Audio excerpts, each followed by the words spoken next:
Hello everyone. ఈ షార్ట్‌తో మీ machine learning నాలెడ్జ్‌ని check చేసుకోండి. ఫస్ట్ క్వెషన్ వచ్చేసి హౌస్ ప్రైస్ ప్రెడిక్షన్. ఈ పర్టిక్యులర్ ప్రాబ్లమ్ క్లాసిఫికేషన్ ప్రాబ్లమా లేదా రిగ్రెషన్ ప్రాబ్లమా? అండ్ సెకండ్ క్వెషన్ వచ్చేసి హ్యాండ్ రిటెన్ డిజిట్ రికగ్నిషన్. ఇందులో ఏం చేయాలంటే మనకి ఒక ఇమేజ్ ఇస్తారు. ఆ ఇమేజ్‌లో హ్యాండ్ రిటెన్ డిజిట్ ఉండిద్ది. ఏ డిజిట్ అనేది ఐడెంటిఫై చేయాలి. ఇది క్లాసిఫికేషన్ ప్రాబ్లమా లేదా రిగ్రెషన్ ప్రాబ్లమా చెప్పండి. అండ్ సిమిలర్‌లీ థర్డ్ వన్ వచ్చేసి car sales in a year. ఒక ఇయర్‌లో ఒక స్పెసిఫిక్ కార్‌కి ఎన్ని సేల్స్ అయ్యాయి అనేది ప్రెడిక్ట్ చేయాలి.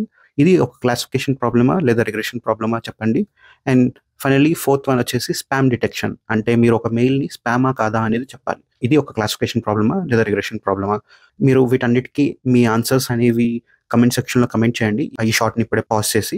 అండ్ ఇంకా మీకు ఈ షార్ట్ గనుక నచ్చినట్టయితే ఇంట్రెస్టెడ్ అని కమెంట్ చేయండి. ఇలాంటి షార్ట్స్ మరెన్నో చేస్తాను. ఇప్పుడు వీటి ఆన్సర్స్ ఏంటో తెలుసుకుందాం. First house price prediction. దీని ఆన్సర్ వచ్చేసి regression. And hand written digit recognition అనేది క్లాసిఫికేషన్ ప్రాబ్లమ్ అవుతుంది.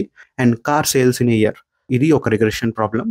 అండ్ ఫైనలీ స్పామ్ డిటెక్షన్ అనేది ఒక క్లాసిఫికేషన్ ప్రాబ్లమ్. మీకు క్లాసిఫికేషన్ ఇంకా రిగ్రెషన్ మధ్య తేడా తెలియాలి అంటే ఇంకా మోర్ డీటెయిల్స్ కావాలనుకుంటే ఈ పర్టికులర్ షార్ట్‌కి లింక్ చేసిన వీడియోని చూడండి.